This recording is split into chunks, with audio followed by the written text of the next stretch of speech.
kuasa dari saudara Ruli Anggi Akbar atau alias Mas Ezel. Ya. Mungkin boleh dijelaskan tujuan preskon sore ini tuh mengenai apa? Kalau yang kami dapatkan info bahwa hari ini adalah terkait preskon terkait berita yang follow up yang dari kemarin nih, yang terkait masalah kami dilaporkan di Polda, Bang ya. Itu. Mungkin kira-kira ada pertanyaan dari teman-teman media. Sendiri seperti apa yang di Polda? Saya tambahkan perkembangan terkait laporan polisinya untuk sampai hari ini kita belum mendapatkan surat panggilan terhadap klien kita, baik itu ke kantor kita langsung suratnya maupun ke Mas Ejel. Jadi mungkin kita posisi menunggu terkait laporan polisinya, tapi nanti kalaupun kita dipanggil, kita bakalan undang teman-teman media nanti untuk menghadap ke Polda. Ya. Kemudian statement kami sama seperti yang kemarin bahwa ini bukan penipuan dan penggelapan seperti apa yang dilaporkan oleh pihak sebelah. Kami tetap kekeh bahwa ini adalah urusan bisnis, investasi, ya kan? Bahwa seperti kemarin kami janjikan, ketika nanti kami sudah diperiksa, kami akan membuka kepada teman-teman media isi dari perjanjian yang udah dibuat di hadapan notaris. Dan di situ pun sangat jelas teman-teman tercantum apabila ada permasalahan di jangka waktu perjanjian ini, maka akan diselesaikan di Badan Arbitrase Nasional. Itu jelas. Kemudian di situ tertuang bahwa para pihak harus saling menjaga nama baik satu sama lain. Intinya sebenarnya yang terjadi saat ini adalah di luar dari kesepakatan yang ada. Nah, harusnya kan mereka kan duduk bareng tuh. Kalaupun apa, mainkan di Badan Arbitrase Nasional, begitu.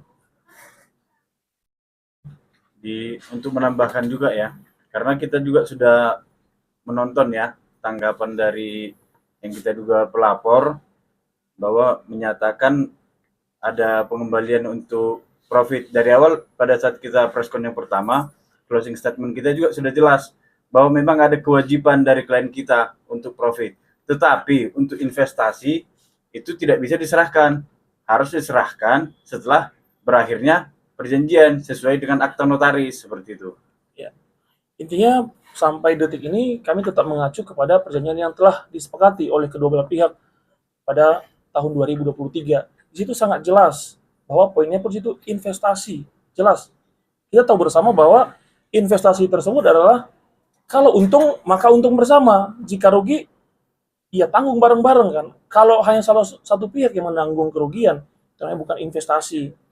Kita ambil contoh nih, di Cafe Zagon ini, contohnya Bang Husor invest 200 juta. 200 juta ini digunakan oleh kafe tersebut untuk sewa lahan. Nah, itulah yang terjadi. Jadi klien kami menggunakan uang 200 juta itu untuk pembayaran sewa lahan selama beberapa tahun. Di situ poin-poinnya jelas. Nah, makanya kami sampai saat ini kami kekeh bahwa tidak ada penipuan dan penggelapan. Begitu, teman-teman. Bang, untuk dari permasalahan ini kan cukup panjang nih, yeah. Terutama juga untuk pribadi seorang Ruli gitu, yeah. Dan rumah tangganya gitu. Mungkin bisa menanggapi Bang, jadinya katanya sudah sedang perdana perceraian dan gitu. Mungkin bisa ditanggapi. Untuk isu yang sedang beredar ya baru. Jadi terkait yang ditanyakan itu tidak bisa kita tanggapi dulu ya, tidak bisa kita tanggapi karena gini. Karena untuk sampai hari ini, pemanggilan apapun terhadap klien kami, baik itu dari kepolisian atau dari pihak persidangan, belum ada. Kita belum tahu, nanti mungkin setelah ini kami bakalan bertemu dengan Mas Ejel untuk komunikasi lanjutan, kita belum tahu. Nanti, tapi kalau ada info-info terbaru, pasti kita informasikan kepada teman-teman media. Tapi Abang udah diminta untuk jadi kuasa hukum dalam permasalahan cerainya atau belum? Belum bisa kita tanggapi, karena kita belum tidak bisa menyatakan ada panggilan kalau belum mendapatkan surat resmi. Ya. Maksudnya Abang udah kuasa. Belum bisa kita tanggapi. Makanya dari awal kita preskon ini terkait tindak lanjut yang ditujukan kepada Mas Ejel. Ya, saya tambahkan bahwa per siang tadi kami sudah komunikasi dengan Mas Ezel bahwa kami akan ketemu segera kemungkinan di malam hari ini. Jadi ketika nanti ada perkembangan, maka kami akan menyampaikan kepada teman-teman media semua. Begitu.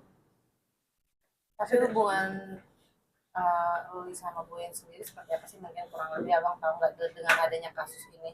Sepengetahuan kami baik-baik saja ya, tidak ada.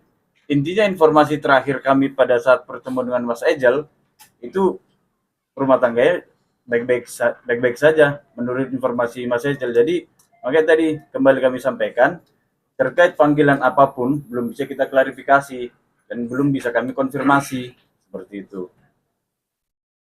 Tapi Boyen sendiri pernah menanggapi perihal kasusnya Ruli ini, maksudnya ada hubungan langsung nggak untuk seperti apa nih? Oh baik.